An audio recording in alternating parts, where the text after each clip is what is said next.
Hi, long time no vlog. Welcome to a day in my life as I spend a day without a 9 to 5 and tell you how I've been trying to navigate a life without a 9 to 5. We are in New York, although I no longer live here and I'm just visiting for a bit. My name is Joy, and I used to live in New York City where I spent 5 years working in corporate America. I worked really hard to get the jobs that I did, only to realize that I wanted to do something completely different instead. So I reflected and realized what I wanted to do was to make content and to do startups. In this video, I will talk about how leaving corporate America has affected many areas of my life.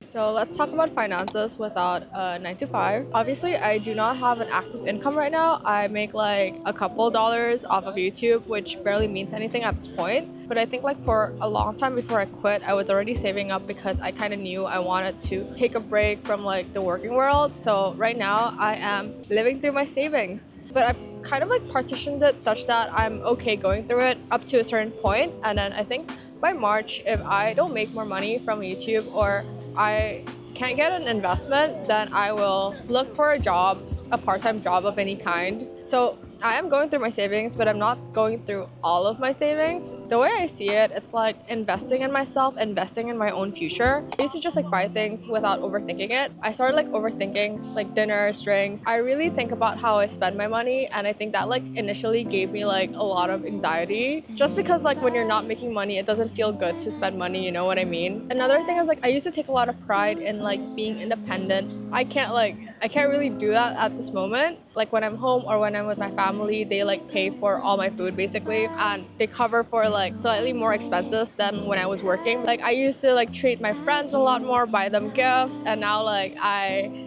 haven't been able to do that. It's like mixed feelings of grateful enough that I have people in my life who love me and are okay with me depending on them a little bit. But there's also like a loss of identity in terms of like independence and sometimes feeling a little bit like a burden. And yeah, I had to say no to like going out a lot. Definitely lifestyle changes, which is not fun. At first it was really hard, but I tried to not overthink it, and I like to tell myself that this is temporary and it's part of the journey.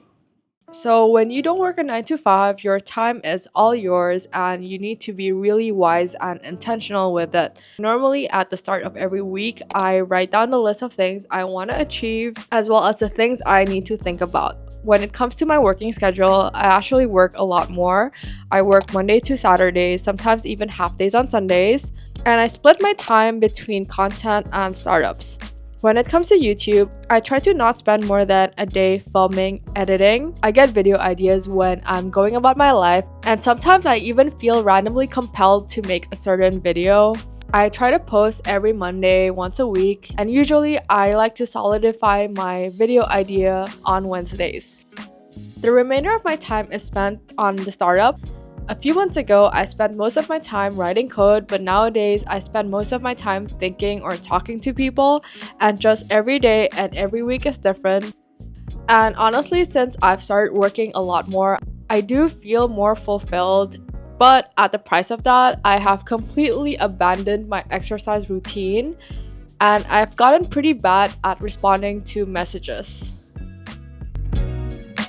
After my lease in New York City ended, I was like, I don't know where I'm gonna live, so I moved back home for a bit. So during those months, I didn't have to pay for rent because I lived with my parents, and after that, I went back to the US, and I have been staying at like my friends' places for free. I do have my own room in the Bay Area, but it's like a room in a house, and I share a bathroom with a 21-year-old college student, and there are like other college students there. Living situation definitely made me really sad because I feel like as my friends are moving into like bigger, better, brighter apartments, I'm back to like living with college students, and it feels like I'm going backwards in life a bit. I was so used to like living by myself, having my own bathroom, and now I have to share like everything. When I'm like in New York or when I'm in LA or Boston, I stay at my friend's place. What I'm paying for rent now is a fraction of whatever I paid in New York. So definitely expenses in terms of like rent has like shrunk by so much. Am I a good tenant when I stay over?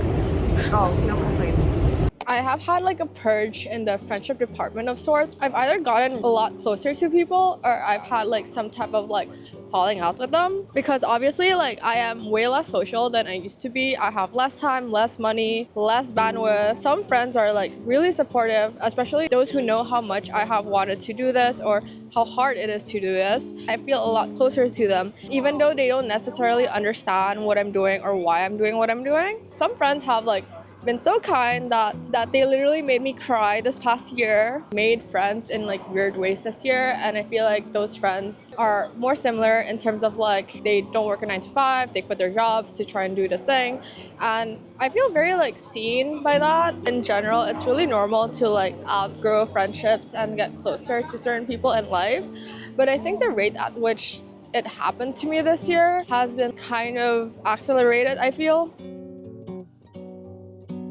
So something I feel like a lot of people have asked me is how do I stay motivated or how do I know it's the right decision whatsoever. I feel like I covered some of this in a lot of my recent videos, and I will just give a TLDR version of it, which is like deciding to like quit 9 to 5 and figure things out for yourself is not an easy thing to do.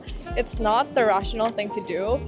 There was a period in June when I realized things with my co-founder wasn't working out and YouTube was like dying, so I was like, should I go back to like a 9 to 5? But when I decided to like leave corporate, I told myself I'll give myself at least a year, and at that point it had only been like 4 months. Like it had only been like 4 months. I've had to make a lot of sacrifices that I don't necessarily like, but you know, if it was easy, everyone would be out there living out their dream lives. And although the results are like not there yet for me, I genuinely believe that I was born to do hard things, that I was born to do this, and I can't explain why I feel this way, but I just feel it from like my inner intuition, whatever. Like maybe it'll work out, maybe it won't. The risk of failing is always there, right? That's why it's called taking a chance, taking a leap of faith. But you only know if you try, and I feel like I'd much rather live with the heartbreak of things not working out than constantly wishing things to be different. I feel like I've learned a lot, and I feel like I've grown so much as a person too.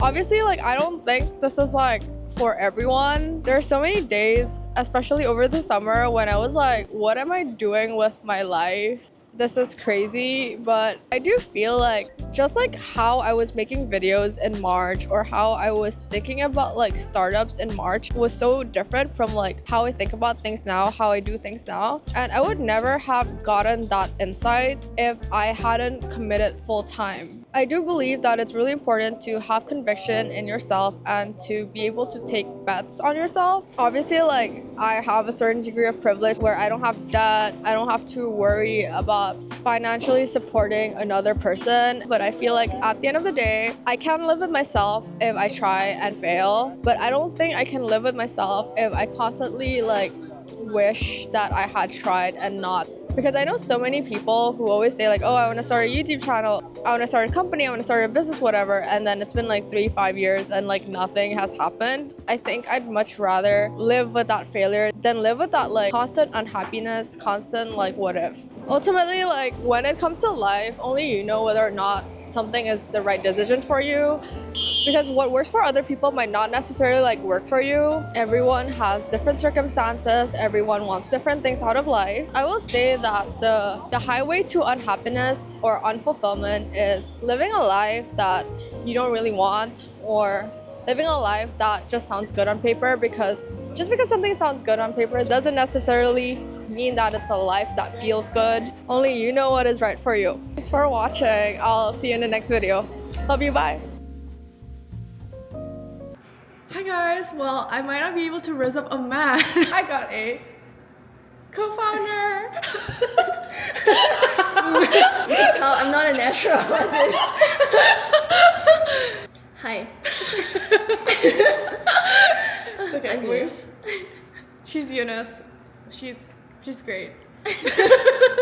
Okay.